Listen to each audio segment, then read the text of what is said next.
Not a lot of people know young, humble Jake. Mm-hmm. They just know affluent, well-traveled, now living in the lap of luxury, Jake Oman. Yeah. I live in Carmel now. I'm rich. How could you not be? What's the cost of entry in Carmel? 6 figs at least. Yeah, or at least 6 countries that I performed in internationally, yeah. And I performed in like 10 more than that. And you don't have a car payment either. No, see, car payments just don't make sense to me, man. Yeah, I'm a cash up front guy.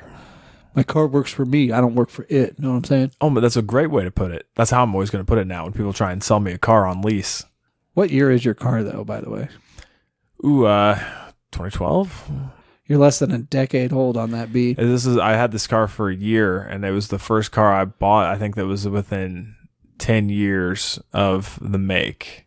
You started from the bottom. Now you're here, man. Mm-hmm. Yeah, I straight up, I just saved up, and I was just like, I threw down like $7,000 cash and walked right out the door with it. Tell me it was like in singles, and you just bundled it to be a baller and threw it down. I mean, I should have just walked right into that.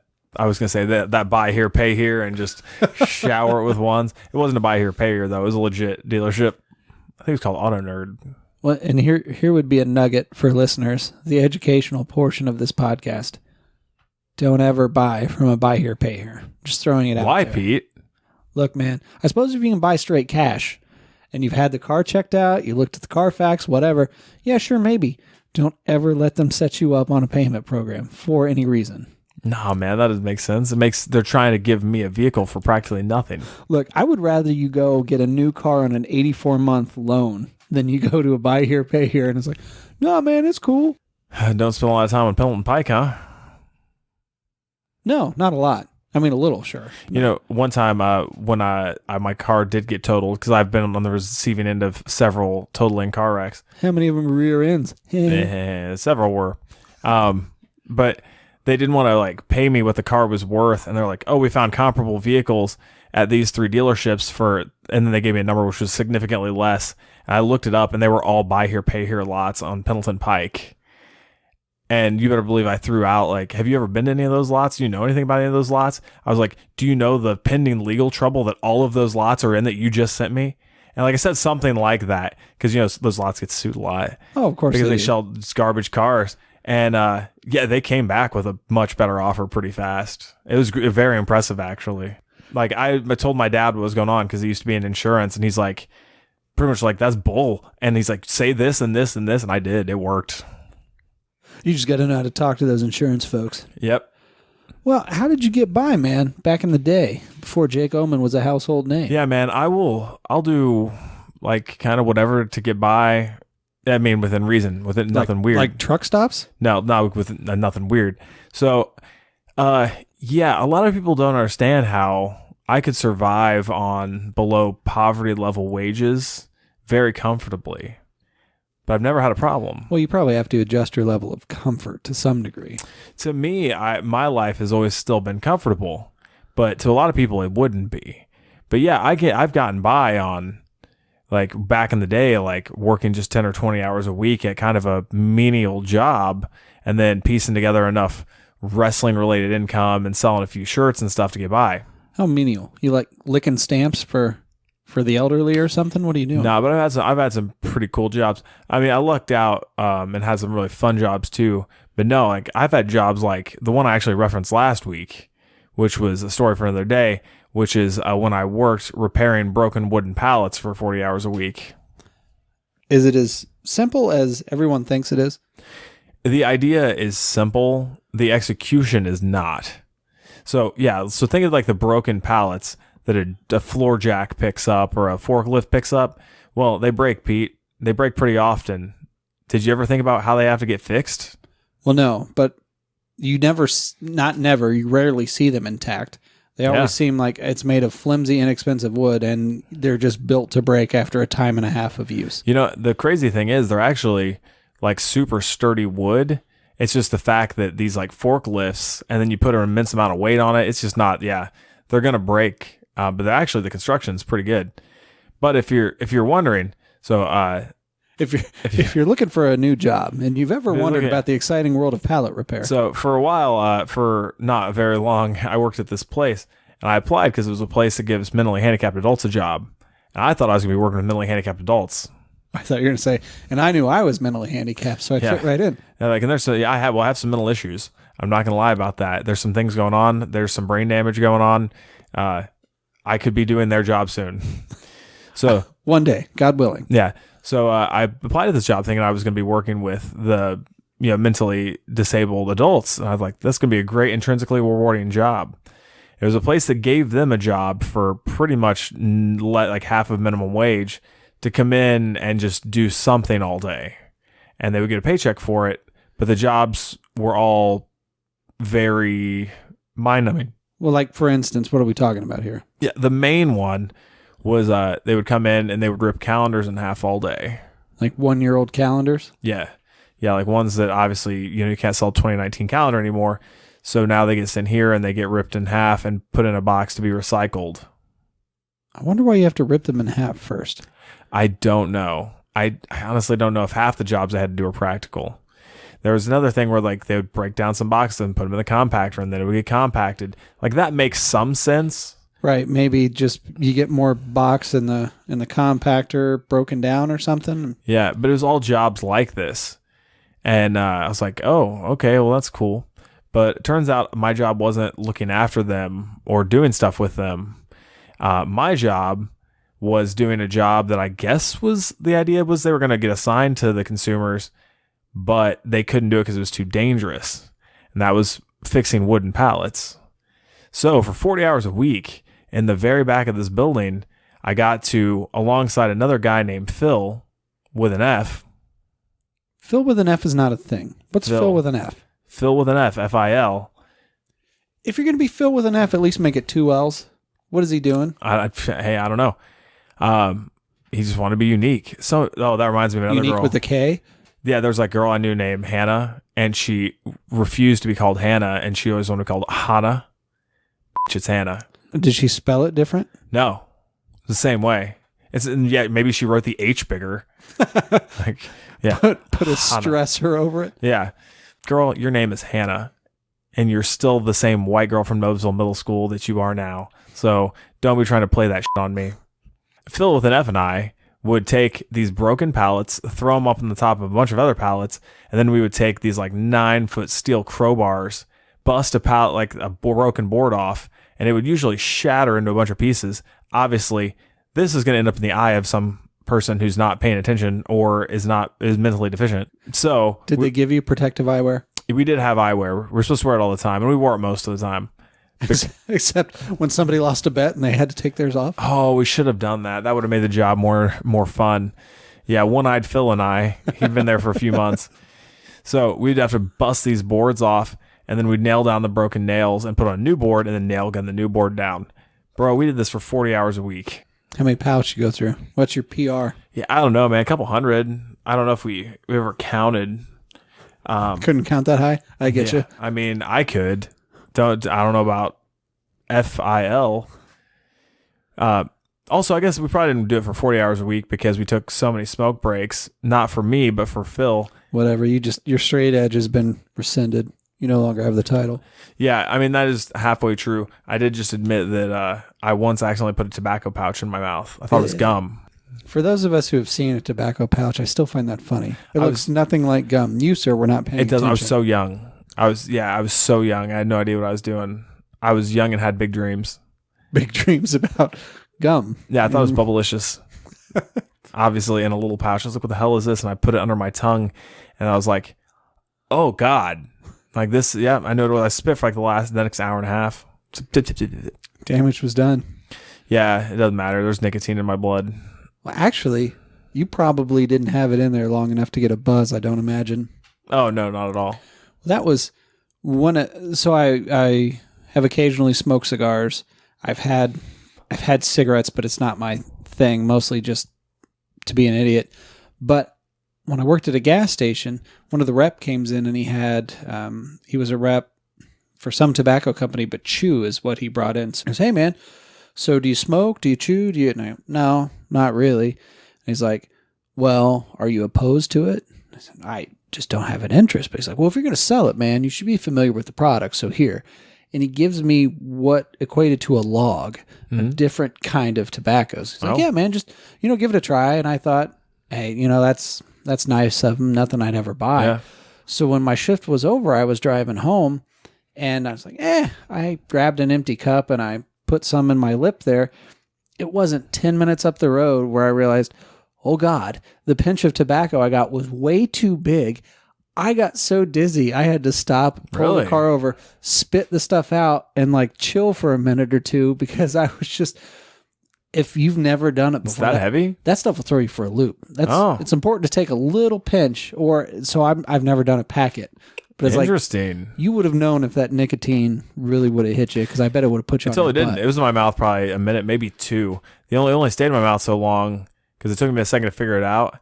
And then I had to figure out a way to spit it out where the guy who gave it to me didn't see it because I didn't want to disrespect him. It's like, bumming a cigarette off someone and then I throw it down and break it. I've seen people do and I don't get it. You shouldn't smoke. I mean, so you took their cigarette and broke it like a jerk? I kind of would like to be funny, like purposely a douche. Also, the thing I used to do in high school was I didn't smoke, but my best friend did. So like if I was at the skate park or whatever where everyone congregated, I would walk around and ask everyone for a cigarette, and they would hand me the cigarette, and then I just like put it behind my ear or something. And then when someone had an empty pack, I would put that in my pocket, and I would collect all the cigarettes and put them in the pack. And then like at the end of the week, I would just hand it to my buddy Zach, and he would get a free pack of cigarettes. A pack of assorted cigarettes? Yeah, all different ones. And I would just be like, because you go up to someone like, oh, hey man, any chance I can bum a smoke? Because there were some people who I felt like always bum smokes. And I was like, man, I bet I could collect a ton of cigarettes this way. Yeah, so I would at least get a pack a week to give Zach. Like 20 seconds. Nobody ever questioned handing me a cigarette and then me putting it immediately behind my ear. No one. No, because it's just normal behavior. People do that all the time. Yeah, and no one was like, hey, are you going to smoke that right now or do you need a light? And I'm like, no, I'm good. No one ever asked that. That's the thing. Yeah, I don't actually want to hang out with you people. I just want one of your cigarettes and I'll piss off. Yeah, give me all your cigarettes. Everyone give me a cigarette. And then, so, I worked with Phil here. And in the middle of breaking pallets one day, he said something really funny, which I remember the other day, which was, oh, hey, man, you ever wonder what human flesh tastes like? Wait, why is that funny? Funny is not the word I would use to describe that. And I looked at him, I was like, no, Phil, I've never once wondered what that tastes like. He's like, oh, I have. I would totally eat human flesh if like that was an option I could eat somewhere. Is he talking about, did he go on and discuss preparation? Or is he saying, hey man, if you have a little sister or something who's not old enough to fight me off, would you mind if I take a bite out of her forearm? Don't ask me. And he was like a normal kind of functioning adult. In fact, on the down low, he may or may not have allegedly been having an affair with a woman in the office who was 10 years older than him. Was she hot? No, neither was Phil. So it worked. But apparently, like, he was bad boy enough. He had some really bad tattoo work. I feel like I can appreciate the logic. Yeah. There's a lot of things maybe on a menu. I mean, you've eaten all kinds of crap. Yeah, raw horse. So I could see why. Squid. Hey, it's on the menu. Maybe it's interesting. There's crocodile and alligator and stuff in a lot of southern states. Mm-hmm. I would almost understand the logic behind it. But who just sits and contemplates like, oh, what's human flesh taste like? Yeah, exactly. Now, yeah, if I'm anywhere and they're like, hey, you want to try this? I'm probably going to try it. Because if it's something that gets eaten somewhere, even if I was, say, in Southeast Asia and they're like, oh, do you want to try dog? I'd be like, yeah, sure. Or if like in Australia, like kangaroo, sure. Wallaby, sure. I'm going to eat whatever, wherever you go. If I'd eat rat or whatever, or crickets, that's a real big movement right now. Oh, yeah. Cricket protein and cricket, like, whatever. Easy to farm. Yeah, yeah. Oh, there's like a cricket burger somewhere around here too. So it's like, yeah, man, I'll try that. I tried some cricket protein bars recently. It was all ground up and put into the bar, and they were pretty good actually. But yeah, never anywhere has it been, oh, here's human flesh. Like, not even in the Ukraine where I go to party. Well, that's kind of the thing too. Why?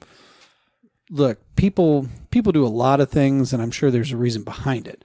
So trying to figure, why do people do it? Or how? I'm sure you can do it. I'm sure you can flavor it just like you flavor any other meat.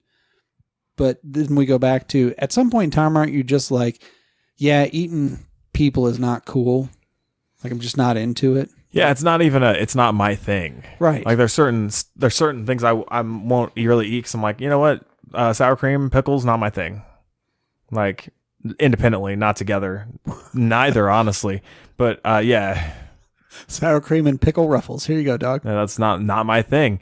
But you know what, I can see how other people eat it. That seems normal. It's fine. Or survival situation. If somebody's like, hey, my plane crashed. We were on a mountain. Yeah. Little Stevie died. We were all going to die, so I ate little Stevie. I think the conversation... Makes sense. Well, I think the conversation stops there. Who's that prick who's like, hey, man, what'd that taste like? Yeah. Dude, yeah, I mean, that also, when I was a kid, I saw the movie Alive. Yeah. With the plane wreck in the Andes. Yeah, that kind of scarred me for a long time. Yeah. No one should just be like, yeah, man, there's a spot where you can go. People donate cadavers, or they just cut off their forearm and get paid a lot of money, or a butt cheek, and you can get it fried up. That reminds me, I have this great idea for a practical joke that involves kidneys, but that's a story for another day. I'm also probably not going to tell them on the podcast. It's a great joke, though. Yeah, I bet. Yeah. But yeah, so like that kind of interesting stuff would come up with Phil. Phil was a big juggalo, so I got to listen to a lot of juggalo music with him. Whoop whoop. And yeah, I didn't have that job very long before I quit. But I fulfilled my 2 weeks notice. Fulfilled. Yeah, before I fulfilled my 2 weeks notice. Did you quit because you're afraid you're going to get eaten? I don't think Phil would have eaten me. I was bigger than him. I was harder to kill. Yeah, like he would have found someone easier to kill. That's not me. Or my friend Elise. She's very hard to kill. Yeah, so that was cool. What other? I worked at the bowling alley for a day, man. That was pretty sweet. That was a dream fulfilled for you. It was. I bugged them about it for years, and then they would let me like mow the lawn. I did a really bad job, and I cleaned a bunch of bowling balls and garbage and smelled awful for like 4 days. I've done that to get by. What else have I done to get by, Pete? You've mowed grass and cleaned balls just to make ends meet. Yeah, mowed grass and cleaned balls and fixed pallets and talked about human flesh. Now, were any of those better than the vitamin shop? Which we know you did that one. Yeah, I mean that job was for the most part pretty easy. It was too stressful. Like it was a lot more stressful than it should have been for Hawk and Sups. But for Hawk and Sups. Yeah, for Hawk and Sups. But I mean it was a means to an end. Sometimes I would get free stuff, like your tobacco guy. Sometimes people would be like, "Hey man, have you tried this protein?" I'm like, "Nah." And they're like, "Hey man, here's some protein." I'm like, "Oh great man, that's cool." And sometimes I would also spit it out and take a second to regain my composure like you did. But other times it worked well. You know where, maybe surprisingly or not surprisingly, you get a lot of supplements and stuff like that? Like sports physicians. Reps come in there and just drop off protein bars and stuff like that. They're like, really? Hey, thought you might like these. What? Yeah, because they deal with athletes all the time. Yeah. I'm like, so what athlete walks in and goes, my throwing arm hurts. Oh, hey, man, sit down. While you wait, you want to have a quick protein bar? No one does have that. A Quest bar. It's weird, though. Oh, it reminds me, I went into Smoothie King the other day. They have a line of supplements and stuff in there for sale. They sell that stuff at Smoothie King. Like, hey, you can add this to your drink, or here's a can of whatever. Like there were multivitamins and fish oils and protein powders on like a little stanchion that you could buy there. That is weird. Yeah, I usually don't go there. They asked me if I want a medium, and I said, you know what? Let's live on the edge. I'll go large. Dude, it was so big. It was way bigger than I thought it would be. It was more carbs in one shake than I had in my entire week. Really? Absolutely it was. Yeah, from Monday through that Saturday morning, I had not had over 100 carbohydrates. But on that shake, it had to have been over 100 grams of sugar. I was like, if I hadn't paid for it, all that money, I would have thrown some of it away at least, but I couldn't waste money. Was it all fruit sugar? It was. I got the peanut butter protein. Of course you did. So it was probably like a decent amount of milk, and there probably was a little bit of veggies or fruits in it. But either way, it doesn't matter. It had 115 grams of sugar. It didn't have 100 grams of fiber. You knew peanut butter was a bad decision when you ordered it. Peanut butter was a great decision. But not from a health standpoint, dog. Large was a bad decision. No, it's healthy fats, There's a difference. Yeah, just like avocados. Yeah, it's a healthy fat, bro. That and little pink sea salt. Himalayan salt? Yep, not white salt. Because everyone should know white salt will kill you. That's the bad sodium. Nothing white is good. It's a fair statement. Life Power Church. That's a callback to a past episode. If you haven't heard it, check out last week's. Yeah, maybe why not? Why wouldn't you listen to last week's anyway? That's out of order. Doesn't make any sense. Well, but thank you for joining. Better late than never. Yeah, thanks for. Yeah, we're looking for sponsors. Maybe protein bars or pink Himalayan sea salt. Oh yeah. Or Tech 9. Ooh, Tech 9. Yeah. What's up? I don't know. He doesn't have like a whoop whoop though. I don't know what his thing is. Oh, he's probably got something like that. I haven't listened to him in a really long time. What? I listened to Tech 9 last week. Really? Yeah. Was it good? Yeah. I mean, I don't remember. Well, now I can't remember. It's like Chris or something like that. With Chris Calico? Yeah, I like that dude too. Yeah, he was cool. He has some weird skin stuff going on, right? It's true. He's a little dysfunctional, don't you know? Yeah. He could have worked at Janus Developmental with me. That's not what I was quoting a lyric, Doug. Oh. Sure, I'm sorry. He's cool. I think he just lost us a Tech 9 sponsorship. Yeah, probably. Yeah, but does he have any enemies? Might maybe got us an Eminem sponsorship. He just or rapped M&Ms. with Eminem on his last album. Never mind. Whatever.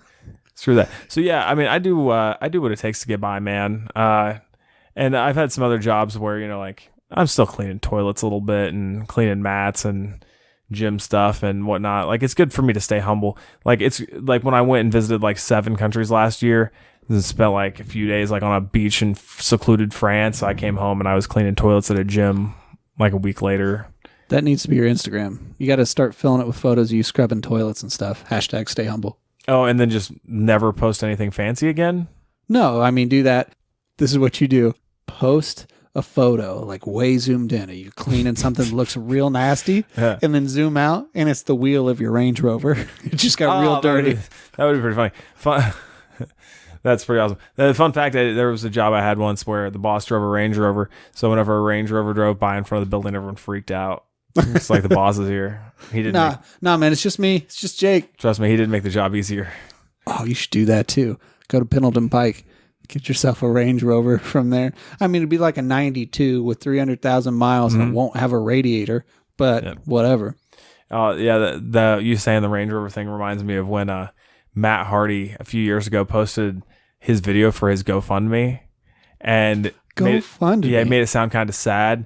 And then he said he needed GoFundMe to afford a safe to store all of his money in. And then he started opening drawers in his house and cabinets and money just fell out everywhere. And he's like, I have nowhere to put all of this dirty, filthy cash. So he's asking for a GoFundMe from the fans for his 20 by 20 safe. But I bet it got funded. It probably would have. GoFundMes are awful too, man. Have I talked about that before on this podcast? GoFundMes are bullshit. Yeah, for the most part. That could be almost an entire episode just ragging on that. Yeah, I could rag on GoFundMes for a long time. I feel like there are people who probably legit need it, but they're way overshadowed by the people who feel like they need it, if you can't see my quotes, but actually don't. Totally. And in my business, I'm just really opposed to it because if I get hurt, that's on me. I should pay for it. And I should also have insurance to pay for it. That's on me. Right. I didn't have insurance a few years back when I had $1,200 for 6 stitches. That's on me. I didn't make a GoFundMe for that. Right. And I tell you what, you're a single provider for your family of 1 or 12 or whatever. You get hit by a car and you work at a McDonald's or wherever to where you have to show up to work. You don't have PTO and whatever else. Mm-hmm. Hey, man, I get it. That's sudden. You didn't do anything wrong. Yeah. You got to provide for a family. That kind of stuff I get. Yeah. Versus, I'm in a profession where I hurt myself all the time because that's part of the gig, but I didn't think ahead enough to get insurance or whatever. Yeah, exactly. That's on me. That's on them. Whatever. Granted, you're not getting rich from it, but you should probably have a clear enough head to know, hey, probability of me getting hurt. Be like any football player who doesn't have some kind of supplemental insurance or something. Mm-hmm. You're going to get concussed. Something's going to happen. Yeah, at some point you're going to get hurt. Figure it out. Right. I don't and how much money would you have made without all those hospital bills potentially? I'm not going to give you $50. Right. Sorry, dog. Right. You signed up for this. I tell you what, I'll take you out to lunch and you can complain about it or something. No, not even. Well, I mean, not solely for that reason. Like if we're friends, hey, I'll get you a meal. That's fine. But I'm not. Nah, man. Yeah. Screw that, man. What else have I done to get money, Pete? I've really only had a hand. I've had a decent amount of jobs, but I've stayed a lot for a while. I've been able to talk people into letting me have a job, and then if something cool comes up where I can leave for 1 month or 6 months or something, they just let me leave and come back because I'm such a great employee. Great employee, winning attitude, great work ethic. Like everyone loves me and stuff. So I come in and just kill the job. I'm irreplaceable. And then they're like, yeah, man, you should go to Japan. And that's how you work your way up to Carmel, scrubbing toilets and staying humble. I started from the bottom, Pete. Now I'm here. Now I'm Carmel. Now you're all the way. Started from the bottom. Now I'm Carmel. That would also be a sweet shirt. It would be. It'd sell a lot in Carmel. Start from the bottom. Now I'm Carmel. Even people who were born in Carmel would probably wear it. Point of pride. Absolutely. People would wear it. Mm-hmm. That could be a sweet song. Just rhymes off the top of your head. All right. So, I mean, I apologize for more rambling in today's episode than originally intended. Yeah. And say, I've never, I'm cool with like the fact that I lived in my van for a while to save money. And sometimes I would crash with my parents to save money. And sometimes I would crash with friends to save money. And I always had an old car and stuff like that. And I never buy things, Pete. I just don't buy stuff. Says the guy wearing name brand socks. I see those Umbros. Yeah, well, this is an investment in my future. Like, this is pretty much like my health insurance policy is these Umbro compression socks. Like, yeah, I want my circulation to be great because if my insurance ever falls through, I'm not going to start a GoFundMe to pay for my DVT.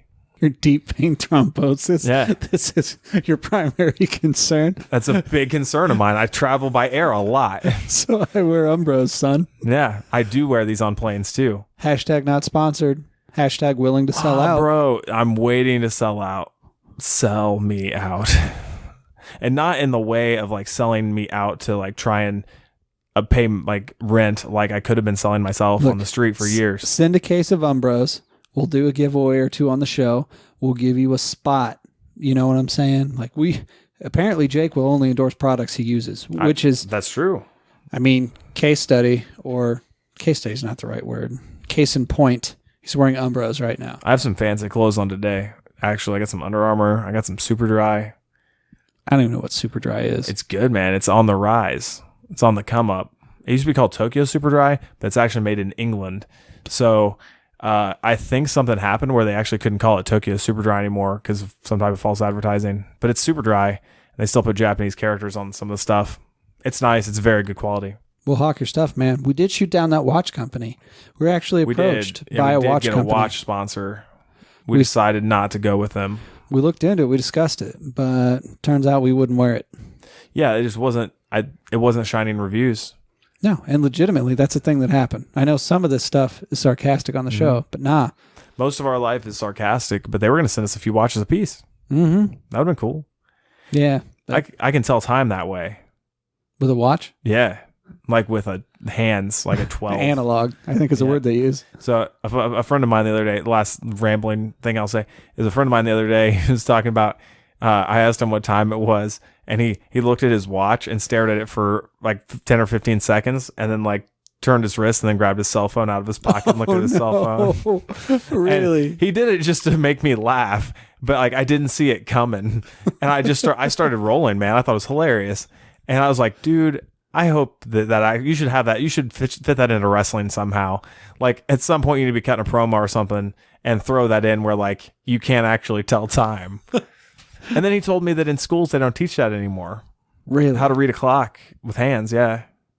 That's funny. That's so wrong. It really is. It's not one of those things that you can't live your life. Like people can live their life without being able to really read. Mm-hmm. So I know you can get by, but that's embarrassing. Yeah, like you can get by in situations, but that doesn't mean it's good. No. Like I couldn't read Japanese, but I got by in Japan. But like I should have, like I was learning. You know what I mean? Like it may, like, how do you? And people don't write cursive anymore. No, and my thought on that just kind of generally is, okay, if you don't know how to write it, you should, but whatever. But if you can't read it, it's like there's still times where people are writing in cursive. Even now, all over social media, people are using their tablets to write in cursive to make photos and things look pretty. It's like, I don't know what that says. You, in essence, can't read. The next few generations of people that come across my journals will have no idea the cool stuff I was doing because they can't read cursive. Got to make a Rosetta Stone for your cursive. Yeah, the Omen journals, which could be a New York Times bestseller in 30 years, might not even be able to be translated anymore. I might as well be writing hieroglyphics. That is a lost art. You should learn and start writing hieroglyphics. I'm willing to. I respect my ancestors too. You're not. You have no Egyptian ancestry. How do you know? I look like I could be Egyptian. No. I kind of look like I could be Egyptian, Pete. More like Jason Momoa. I have a King Tut beard. Look, we don't know that he had a beard. I have a like Tut that. shrub. A Tut shrub? That's not a thing. Yeah. King Tut had a little beard that looked like a shrub coming from his chin. I have that. Yeah, so says the history books. You just believe everything that's written? I mean, his skin color matches up to what he probably was ethnicity-wise. So you think. Unlike Jesus. That's based on the region. Yeah, that Jesus thing is pretty funny. Yeah. Jesus was not of the Aryan persuasion. Couldn't have been. I mean, maybe he was. Maybe son of God, and as we all know, God has to be Aryan. Yeah. That's real funny how people get attached. But that is a really weird and different tangent. We're totally losing customers with our last few minutes of this podcast. I don't think so. I think disciples of the Life Power Church know what it is. Hey, yeah, tweet us and let us know if you like the religious talk or not, or if it turns you off. That would be hilarious. If we get enough support, I still probably wouldn't endorse having an entire episode about that. It sounds like a terrible idea. Yeah, we're not doing that. I'm not talking about religion or politics, but I'm super into politics. I'm way amped up politically right now. Not going to say what I believe or anything. Whatever you think he is or I am, it's probably that. Yeah, whatever you agree with, that's how I feel. 100%. My God, tell all your friends to listen to me too. Absolutely. Yep. All right, so that sums up today. Do what it takes to get by, people. Just don't buy stuff. Why do you want material things? Sleep in your car sometimes. It's cool. Stay in hostels. It is cool. There's a whole van life movement. People are into it now. You're just ahead of your time. You know, Dean from The Bachelor lives in a freaking van. Oh, really? Yeah, it's great. It was a big part of Bachelor in Paradise this year where he was just telling he was trying to be undesirable and told all the girls like, yeah, I'm going to live in my van for like the next 9 months or a year. Probably shouldn't date me. I'm also kind of a playboy. And then one girl was like all about him. And he's like, yeah, you probably shouldn't like me though, because I'm going to be living in my van and da-da-da. And then like she fell in love. And then, yeah, they're still together. It's great. It's really cute. And she's actually liking the van life. And she was a model pageant girl too. Kaylin. So. Yeah, I bet their Instagram is just full of bangers though. Oh my God, it looks so good. Yeah, it looks great. They make the van life look really appealing. There's your next series about photos. Shine up the sweet rims on your van instead of your Rover, and then post what's actually like just cramped as hell. All that stuff. Man, I need to get some type of iPhone with a good camera that makes every bad situation look good somehow. Just take me on your trips. I got a camera it's stupid. I shouldn't have the camera I have. You can take some photos, man. It's a great decision. It was a great decision, Pete.